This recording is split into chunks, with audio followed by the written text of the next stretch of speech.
एक बीमार शरीर ही मन को बीमार बना देता है, और जब मन ही बीमार हो जाए तो सिर्फ मन में नकारात्मक विचार आने लगते हैं। इसलिए तो कहते हैं कि अपने शरीर को स्वस्थ रखिए। जब शरीर स्वस्थ तो आपका मन भी स्वस्थ, और स्वस्थ मन में सिर्फ सकारात्मक विचार ही आ सकते हैं। नमस्कार, दूरदर्शन बिहार के इस कार्यक्रम हेलो डॉक्टर में मैं कृति आप सभी का स्वागत करती हूँ। दर्शकों, हम बात कर रहे हैं शरीर को स्वस्थ रखने की, पर कई बीमारियां ऐसी हैं जो हमें पीड़ा देती हैं, पर उसके बारे में हम किसी को भी बताने से कतराते हैं क्योंकि हमें शर्म आती है। शर्म क्यों? कुछ बीमारियां ऐसी होती हैं कि वो अपनी पीड़ा नहीं बांट पाते हैं। वो पीड़ा हमें बांटनी चाहिए क्योंकि समस्या का समाधान तभी निकलेगा। और ऐसी ही एक बीमारी है मूत्र रोग। जी हाँ, आज के इस कार्यक्रम में हम बात करेंगे मूत्र रोग और उसके इलाज के बारे में, जिसके लिए आज हमारे बीच उपस्थित हैं IGIMS में विभागाध्यक्ष, यूरोलॉजी विभाग में professor and head doctor Rajesh Kumar Tiwari. बहुत बहुत स्वागत है सर आपका हमारे इस कार्यक्रम में। सर, इस भाग दौड़ भरी वाली ज़िंदगी में हम अपने शरीर में क्या चेंजेस हो रहे हैं उस पर ध्यान नहीं दे पाते हैं। तो सर, मूत्र रोग के ऐसे क्या लक्षण हैं जिसके बारे में हमें पता होना चाहिए? मूत्र रोग, जैसा कि हम जानते हैं कि हमारे शरीर में 2 किडनी होता है जी। किडनी का काम है ब्लड में जो वेस्ट सब्सटेंसेस प्रोड्यूस होते हैं हमारे बॉडी में, उसको ब्लड को फिल्टर करना और फिल्टर करके जो वेस्ट सब्सटेंसेस है यूरिन के फॉर्म में बाहर निकालना। तो किडनी में यूरिन बनता है, पेशाब बनता है, और फिर ये पेशाब आके मूत्राशय में, पेशाब के थैले में जमा होता है जी। और जब एक प्रॉपर एक निश्चित मात्रा में जब जमा हो जाता है, जैसे अगर एक प्रौढ़ व्यक्ति का बात करें तो जब 300-400 ml पेशाब जमा हो जाता है मूत्राशय में तो पेशाब करने की इच्छा होती है और तब जाकर हम पेशाब करते हैं। तो मूत्र रोग संबंधी बीमारियों के मुख्य लक्षण है पेशाब धीरे धीरे होना, पेशाब का बार बार होना, पेशाब का एक बार में पूरा नहीं निकलना, पेशाब में खून आना, पेशाब में जलन होना, पेशाब लगे तो रोक नहीं पाना या पेशाब अपने से निकल जाना, जी। पेशाब पे कंट्रोल नहीं होना। तो ये सारे लक्षण हैं मूत्र रोग के। तो सर, आपने लक्षण के बारे में बताया, आज हम उसी पे चर्चा करते हैं।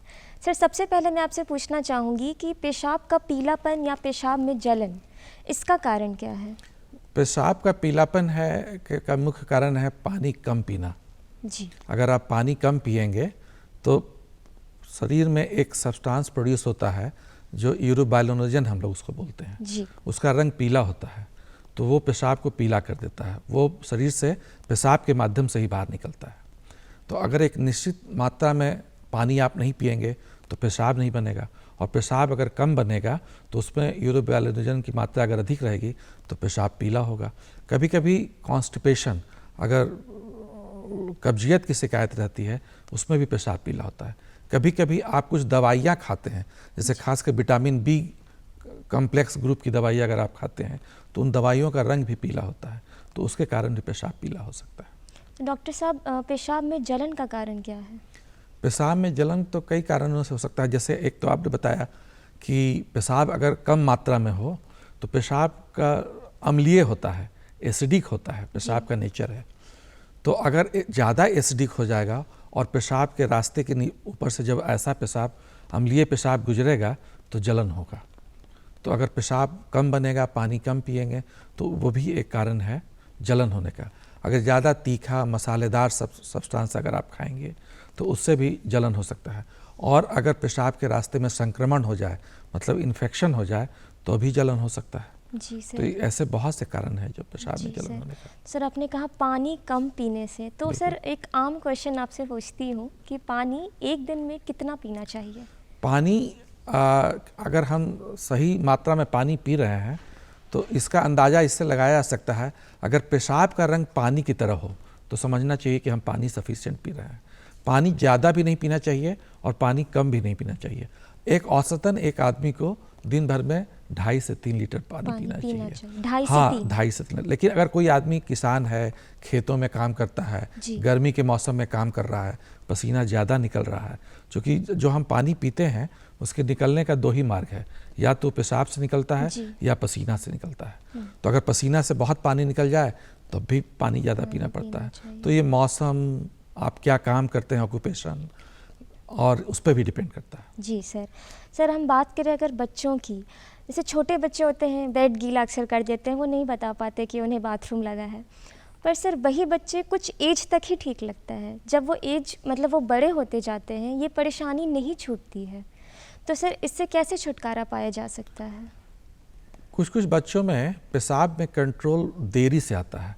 ऐसा इसलिए होता है कि उनमें उनके ब्रेन की मैच्योरिटी थोड़ा विलम्ब से होता है। जी। तो कई बच्चों में देखा जाता है कि 6, 7, 8, 9 साल तक के भी बच्चों में कि बिस्तर पर रात में पेशाब कर देते हैं। तो अधिकतर केसेस में 90% केसेस में ये 10-11 साल होते होते ये कंट्रोल हो जाता है। लेकिन अगर 11-12 साल के बाद भी कंट्रोल ना हो तो कई बीमारियां हैं उसमें भी बेड वेटिंग होता है। तो फिर ऐसे बच्चों को यूरोलॉजिस्ट से मिलके, डॉक्टर से मिलके, बच्चों के डॉक्टर से मिलके जांच कराना चाहिए और ये देखना चाहिए कि अंदर में कोई खराबी तो नहीं है। जी सर, ये तो हो गई बच्चों की बात। अगर हम युवाओं की बात करें तो उनमें क्या क्या समस्याएं मूत्र रोग से संबंधित, क्या क्या लक्षण या क्या क्या बीमारी हो सकती है, इसके बारे में हमारे दर्शकों को बताएं। प्रौढ़ावस्था या यंग लोगों में, जैसे 20-30 साल के लोगों में अगर पेशाब की जो मुख्य समस्याएं हैं, एक तो इन्फेक्शन की मुख्य समस्या है, यूरिनरी ट्रैक इन्फेक्शन हो सकता है। दूसरा उसमें है कि कभी कभी चोट लग जाता है पेशाब के रास्ते में, तो उसके कारण पेशाब की नली सिकुड़ जाती है, तो उसको हम लोग यूरेथ्रल स्ट्रिक्चर बोलते हैं। तो यूरेथ्रल स्ट्रिक्चर की समस्या हो सकती है। कभी कभी प्रोस्टेट में इन्फेक्शन हो जाता है, तो वो भी प्रोस्टेट एक ग्रंथि होता है जो पेशाब के थैले के मूत्र के मुंह पर अवस्थित होता है। ये बादाम की आकृति का होता है। कभी कभी इसमें इन्फेक्शन हो जाता है जिसको हम लोग प्रोस्टेटाइटिस कहते हैं। तो उसके भी लक्षण है, पेशाब में जलन होना, पेशाब बार बार होना, तो वो भी हो सकता है। और इसके अलावा स्टोन हो सकता है। जी सर। तो ये सब कुछ मुख्य तो डॉक्टर साहब, क्या महिलाओं और पुरुषों में अलग अलग समस्या होती है मूत्र रोग से संबंधित? हाँ, दोनों के की आकृति, मूत्र रोग संबंधी जो ऑर्गन्स हैं, अंग हैं, वो दोनों अलग अलग हैं, दोनों की बनावट अलग है। इसलिए कुछ समस्याएं महिलाओं में होती है जो पुरुषों में नहीं होती है, कुछ पुरुषों में होती है जो महिलाओं में नहीं होती है। जैसे महिलाओं की सबसे मुख्य समस्या है यूरिनरी ट्रैक इन्फेक्शन का, क्योंकि उनके पेशाब की नली छोटी होती है जी, और जननांग के बहुत पास होता है और पैखाना के रास्ते के बहुत करीब होता है। तो वो पैखाने के जो कीड़े होते हैं, इकोलाई जो कीड़ा होता है, बैक्टीरिया होता है, वो बहुत जल्दी मूत्राशय के पास पहुंच जाता है। इसलिए महिलाओं में यूरिनरी ट्रैक इन्फेक्शन का इंसिडेंस बहुत ज़्यादा देखा गया है। Yes sir. और पुरुषों में मूत्र नली बड़ी होती है, तो जैसा मैंने बताया मूत्र नली में संकुचन हो सकता है। प्रोस्टेट केवल पुरुषों में होता है, तो प्रोस्टेट संबंधी जितनी भी बीमारियां हो वो पुरुषों में ही होती हैं। जी सर, तो हम महिलाओं पे अगर आएँ सर कि उसमें यूटीआई की जो बीमारी सबसे आम जैसे बताया सर आपने, तो ये यूटीआई की बीमारी सर है क्या? ये पेशाब की नली का इन्फेक्शन है जो कॉमनली लोग कॉमन भाषा में बोलते हैं कि इकोलाई इन्फेक्शन हो गया है जी। क्योंकि इकोलाई सबसे कॉमनेस्ट बैक्टीरिया है जो महिलाओं में यूरिनरी ट्रैक इन्फेक्शन करता है।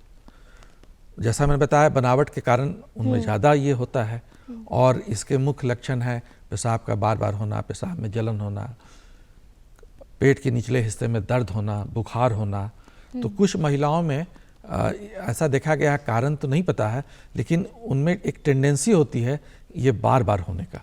उनमें जन्मजात ऐसी टेंडेंसी है कि बैक्टीरिया से उनका बॉडी उतना सक्षम रूप से फाइट नहीं कर पाता है, इसलिए उनमें इन्फेक्शन बार बार होता बार-बार है। होता लेकिन अगर बार बार इन्फेक्शन हो तो उसके कुछ कारण भी हो सकते हैं। जी। तो हम लोग अगर किसी महिला को बार बार यूटीआई हो रहा है तो जांच करा के, जैसे अल्ट्रासाउंड करा के और यूरोफ्लोमेट्री करा के और कुछ जांच करा के ये देख लेते हैं कि कुछ ऐसे कारण तो नहीं है जिनको कि ठीक किया जा सकता है। जी सर।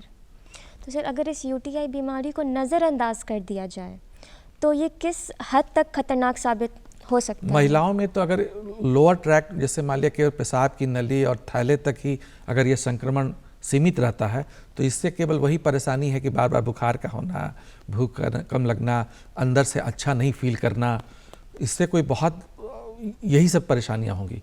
लेकिन अगर यही इन्फेक्शन किडनी तक पहुंच जाए जी। तब तो फिर किडनी को डैमेज कर सकता है और भारी समस्या इसे खड़ा कर नज़रअंदाज सकता तो है। बिल्कुल नहीं इसलिए इसे करना है। नज़रअंदाज नहीं करना चाहिए। डॉक्टर से मिलके पहले तो ये पता कर लेना चाहिए कि ये सिंपल यूटीआई है या किसी कारण से यूटीआई हो रहा है। अगर किसी कारण से यूटीआई हो रहा है तो उसका इलाज हो जाएगा, फिर वो यूटीआई से मुक्त हो जाएंगी। लेकिन अगर बिना किसी कारण के ये जन्मजात उनमें ये टेंडेंसी है यूटीआई होने का, तो फिर इसके कुछ बचाव के भी हम लोग बताते हैं कि इस कुछ काम करने से, कुछ परहेज करने से, कुछ दवाइयाँ लेने से इनका बार बार का होना रुक सकता है। जी सर। तो सर इसके बारे में आपने बताया, सर महिलाओं की बात हो रही है तो मेरे जहन में एक और सवाल आ रहा था कि माहवारी के वक्त जब संक्रमण या खुजली जैसी समस्याएं होती हैं तो उस समय क्या करना चाहिए? देखिए, माहवारी के समय खुजली की समस्या ऐसे नहीं हो सकती है। अधिकतर कारण है कि वो अगर वृद्ध महिलाओं में तो माहवारी बंद हो जाता है, तो लेकिन जिन महिलाओं में माहवारी हो रहा है तो अभी एक अच्छा गवर्नमेंट की तरफ से भी और एनजीओज़ की तरफ से भी एक अच्छा अभियान चलाया गया कि वो शुद्ध कपड़े लगाएं। उसमें पैड डिस्ट्रीब्यूशन का काम चल रहा है, सैनिटरी पैड, नैपकिन्स और सैनिटरी नैपकिन्स का, तो वो यूज़ करना चाहिए, ना कि गंदा कपड़ा। गंदा कपड़ा यूज़ करने से इन्फेक्शन हो जाता है पेल्विस में और वो इन्फेक्शन होने से महिलाएं परेशान हो जाती हैं। सर तो इस विषय पर जागरूकता फैलाना कितना ज़रूरी है? बिल्कुल ज़रूरी है और जागरूकता लोग फैला भी रहे हैं। अब महिलाएं समझ भी रही हैं कि मुझे साफ़ कपड़ा लगाना चाहिए माहवारी के संग में, और सैनिटरी पैड्स और नैपकिन्स जो गवर्नमेंट और एनजीओज़ डिस्ट्रीब्यूट कर रही हैं उनका ही यूज़ करना चाहिए, न कि गंदे कपड़े को यूज़ करना चाहिए। तो मैं अपने दर्शकों से उम्मीद करती हूँ कि आप हमारा कार्यक्रम देख रहे हैं और ख़ासकर महिलाओं से कि आप डॉक्टर साहब की बातों को सुन रहे हैं, समझ रहे हैं, तो उसका उपयोग भी करेंगे। डॉक्टर साहब, ये हो गई कि महिलाओं की बात। सर अगर मैं ओवरऑल एक नॉर्मल बात करूं कि कभी कभी यूरिन जब पास होता है तो उसके साथ ब्लड भी पास होता है, तो क्या ये किसी बड़ी बीमारी के होने का संकेत है? बिल्कुल, आपने सही सवाल उठाया है और आपके माध्यम से मैं बताना चाहूँगा कि पेशाब में खून का आना एक गंभीर समस्या है जी। इसको कभी नज़रअंदाज नहीं करना चाहिए। हम लोग ने ऐसा अपने प्राइवेट क्लिनिकल प्रैक्टिस में देखा है कि मरीजों को खून पूछते हैं कब से आ रहा है, तो हाँ एक बार 5 साल पहले आया था लेकिन मैंने कुछ दवा खाया और ठीक हो गया, लेकिन ठीक उस समय ठीक हो गया, और अभी जब आए और हम लोगों ने जांच किया तो पता चला कि कैंसर है और वो एडवांस स्टेज में चला गया। अगर इसका वो मिले होते किसी डॉक्टर से 5 साल पहले और सारी जांच कराए होते तो कैंसर अर्ली स्टेज में, एलिमेंट्री स्टेज में पकड़ा हो गया होता। और अगर कैंसर, तो पेशाब में खून आने के कई कारण हैं, वो साधारण इन्फेक्शन से भी आ सकता है, लेकिन उसका एक मुख्य कारण कैंसर भी है, जो मूत्राशय का कैंसर, किडनी का कैंसर, इन सारे कैंसर्स का एक मुख्य कारण पेशाब में खून का आना है। तो अगर कैंसर के कारण आ रहा है तो वो अंदर का कैंसर है, वो बिना किसी जांच के पता चलेगा नहीं। तो ऐसे व्यक्तियों को जिसको खून में, पेशाब में खून आ रहा है, उनको तत्काल किसी डॉक्टर से मिलके डायग्नोसिस कराना चाहिए कि किस कारण से खून आ रहा है पेशाब में। अगर वो कैंसर से आ रहा है तो तत्काल इलाज संभव है, और अर्ली स्टेज में अगर इलाज होगा तो वो पूर्णतया क्योर्ड हो जाएंगे बीमारी से। लेकिन अगर एडवांस स्टेज में पकड़ा जाएगा तो फिर उनकी जीवन अवधि छोटी हो जाएगी और तकलीफ़ें भी ज़्यादा उठानी पड़ेगी, इलाज भी महंगा हो जाएगा। जी सर। तो सर ये कह सकते हैं कि और इसका एक और बात मैं बताना चाहूँगा कि मूत्र रोग में का जो कैंसर होता है और जिसके कारण खून आता है, इसका एक मुख्य कारण है तंबाकू का सेवन, जो कि बहुत से लोग खैनी, सिगरेट, इस सब के माध्यम से, या और भी बहुत सा पाउच वाउच, ये सब जो जर्दा वर्दा आता है उसको लेते रहते हैं। तो तंबाकू मुख्य कारण है मूत्र रोग संबंधी कैंसर का। जी सर। मूत्राशय के कैंसर का या किडनी के कैंसर का। तो मैं आग्रह करूंगा वैसे जो भी लोग खैनी खा रहे हैं या तंबाकू का सेवन कर रहे हैं वो तत्काल बंद कर दें, नहीं तो वो अपने जान को जोखिम में डाल रहे हैं। तो सर ये मैं अपने हेलो डॉक्टर के दर्शकों के साथ ये शेयर करना चाहूँगी सर कि जो तंबाकू का जो डब्बा होता है सर, अगर हम बात करें किसी भी चीज़ में सर, उस पर लिखा भी होता है लेकिन उससे हमें कोई फ़र्क नहीं, लोग उसे फिर भी लेते हैं। तो सर ये हम कह सकते हैं कि अब जागरूकता तो फैल चुकी है सर, और फैलाना भी है, लेकिन लोगों को पता है कि वो क्या ले रहे हैं। बिल्कुल। और ये जानलेवा है। बिल्कुल जानलेवा है। सर हम बात करें अगर गर्भवती महिलाओं की, तो काफ़ी मुश्किलों का सामना तो वो ऑलरेडी कर रही होती हैं 9 महीने में, पर उन बीच में यूरिन का बार बार पास होना, पेशाब में जलन, तो उनका ट्रीटमेंट क्या अलग तरीके से किया जाता है? प्रथम तिमाही में गर्भवती महिलाओं में बार बार थोड़ा सा पेशाब का होना, थोड़ा बार बार जाना, ऐसा इसलिए होता है कि उस समय पेशाब थोड़ा ज़्यादा बनता है। ऐसा बॉडी का कुछ फिजियोलॉजी है, उसमें कुछ चेंजेज आते हैं जिससे पेशाब ज़्यादा बनता है। तो प्रथम तिमाही में पेशाब का थोड़ा ज़्यादा होना कोई गंभीर बात नहीं है, लेकिन तब भी अगर कोई महिला शिकायत करती है तो हम लोग उनका यूरिन टेस्ट ज़रूर करा के देखते हैं, कोई संक्रमण तो नहीं है। Yes sir. तो इसलिए एक बार टेस्ट करा के ज़रूर देखना चाहिए। अगर ज़्यादा परेशानी हो रही है, बार बार पेशाब कर रहे हैं, जलन हो रहा है पेशाब में, तो यूरिन टेस्ट करा के देख लेना चाहिए कि उसमें कोई इन्फेक्शन तो नहीं है। सर तो ये हो गई बच्चों की बात हमने की, युवाओं की सर, गर्भवती महिला तक की हमने बात की। सर अगर हम बुज़ुर्ग पे आते हैं अब, तो सर अक्सर बार बार यूरिन का पास होना, या कहते हैं ना सर कि बेड गीला या कपड़े गीले उनके हो जाते हैं और उन्हें पता भी नहीं चलता है, तो वो काफ़ी शर्मिंदगी महसूस करते हैं, किसी से ये बात शेयर नहीं करना चाहते हैं। तो इसके बारे में ऐसा है कि बुजुर्ग पुरुषों में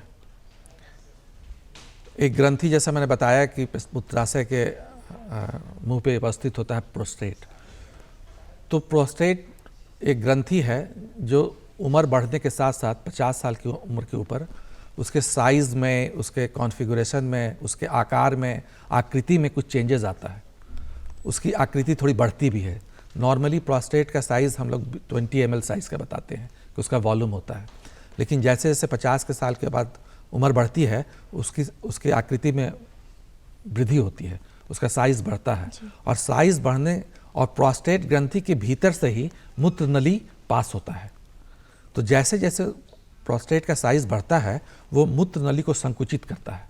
तो ऐसा देखा गया है कि जिसमें प्रोस्टेट ग्रंथि की वृद्धि होती है वैसे पुरुषों में पेशाब धीरे धीरे होना शुरू हो जाता है। उनको टाइम ज़्यादा लगता है पेशाब पास करने में, कभी कभी ज़्यादा संकुचित हो जाता है तो वो जोड़ भी लगाते हैं। और ऐसे पुरुषों में फिर पेशाब एक बार में पूरा निकल भी नहीं पाता है, आधा निकलता है और आधा अंदर ही रह जाता है। ऐसे पुरुष फिर धीरे धीरे अंदर रहने की जो मात्रा है वो बढ़ती जाती है। अगर 400 ml पेशाब जमा है अंदर तो 50 ml ही बाहर निकलता है और 350 ml मूत्राशय में ही रह जाता है। ऐसे व्यक्ति जब रात में दिन में तो वो जगे रहते हैं तो किसी तरह वो रोके रहते हैं, उसको बाहर नहीं निकलने देते हैं, लेकिन रात में जब वो सो जाते हैं, जब नींद पड़ जाती है तो वही पेशाब बिना सूचना दिए बाहर निकल आता है और इससे उनका बेड वेटिंग हो जाता है। तो ऐसे व्यक्ति को जो 50 साल की उम्र के ऊपर हैं, जिनका पेशाब धीरे धीरे हो रहा है, बार बार हो रहा है, रात में कई बार उठना पड़ रहा है, कपड़ा खराब हो जा रहा है, या पेशाब में जलन हो रहा है, या पेशाब करने के बाद सेटिस्फैक्शन नहीं हो रहा है, ऐसे व्यक्ति को तुरंत डॉक्टर से मिलके, यूरोलॉजिस्ट से मिलके जांच कराना चाहिए। जैसे अल्ट्रासाउंड कराना चाहिए, यूरिन का रूटीन और टेस्ट कराना चाहिए, पेशाब के धार का जांच कराना चाहिए। और फिर जब डॉक्टर के पास जाएंगे तो वो पैखाने के रास्ते के मार्ग से उंगली डालकर प्रोस्टेट को फील करके भी देखता है, क्योंकि प्रोस्टेट में वृद्धि 2 तरह की हो सकती है। एक कैंसरस वृद्धि होती है, एक नॉन कैंसरस होता है।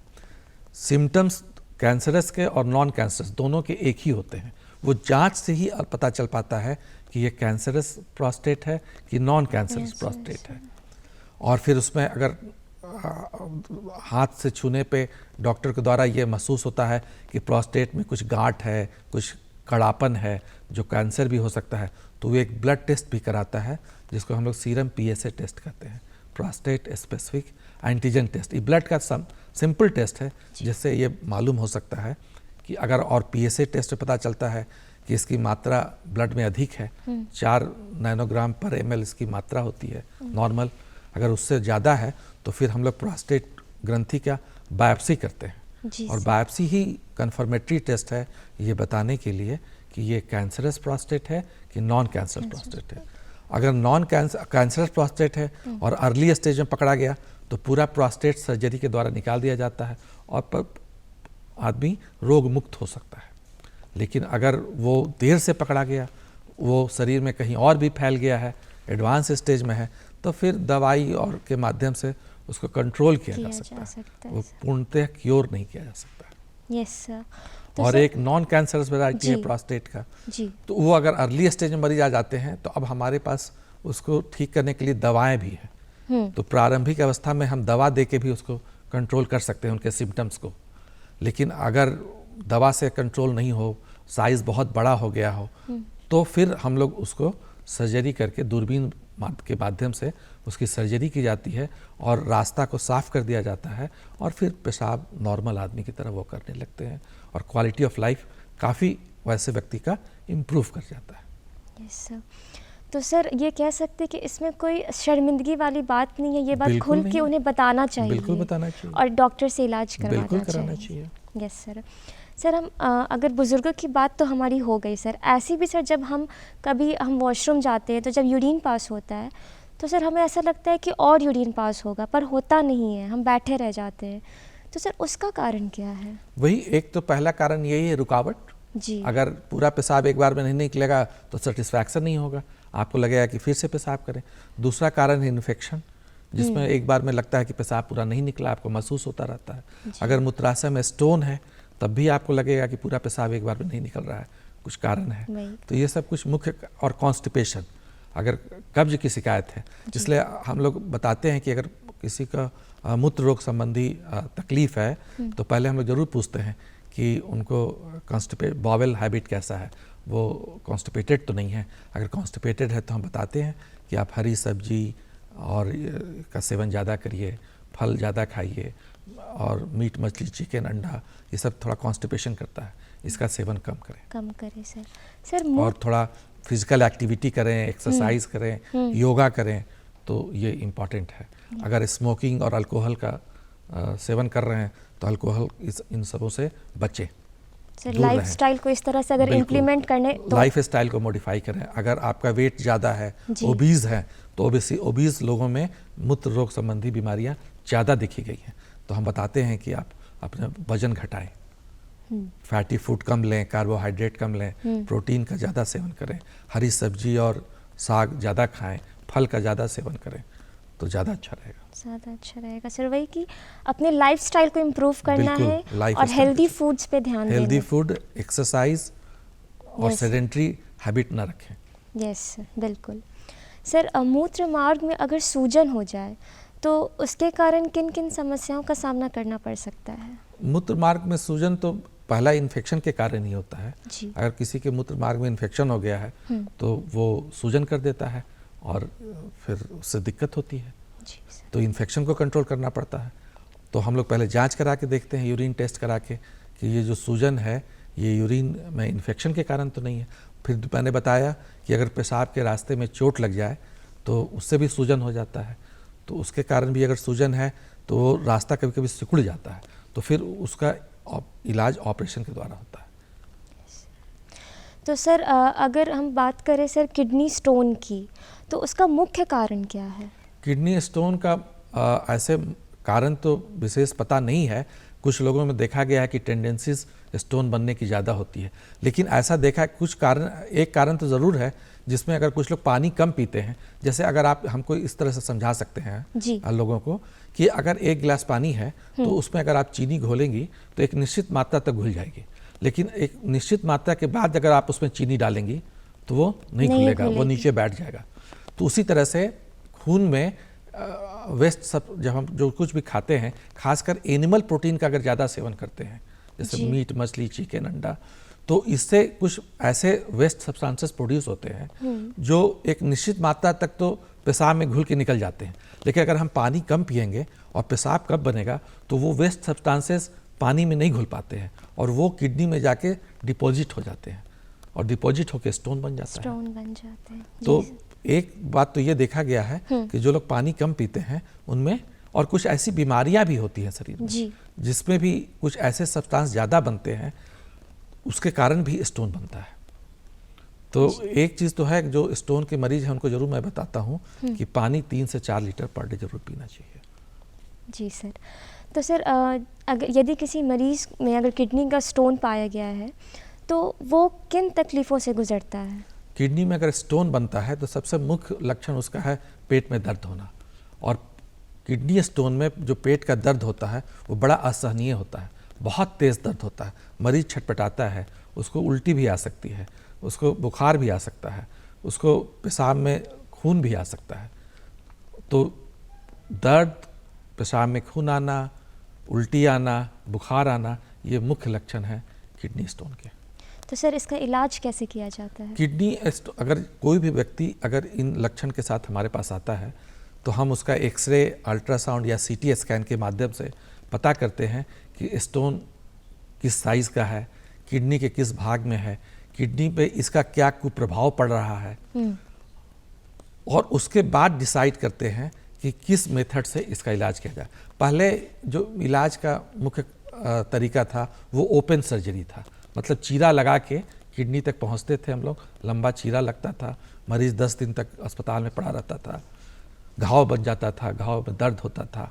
लेकिन अब जो है वो नई नई विधियां आ गई हैं जो दूरबीन विधि से उनका बिना किसी चीर फाड़ के या बहुत छोटे से छेद से इलाज किया जाता है और मरीज जो है 2-3 दिन में घर चला जाता है।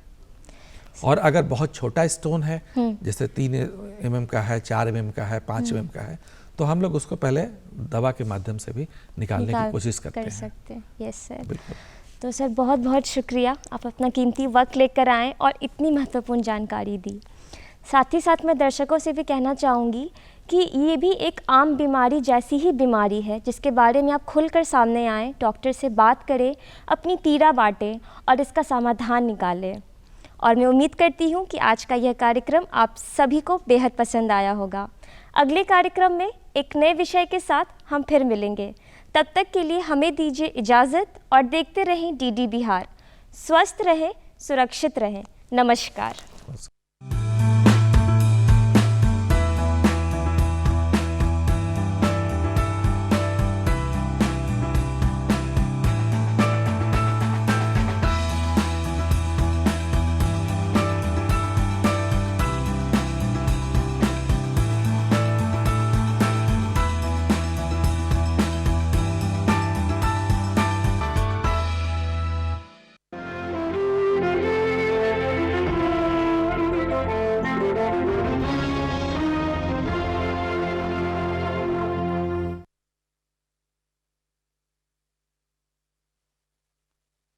आ गया राजू बेटा, हम सब 7 नवंबर को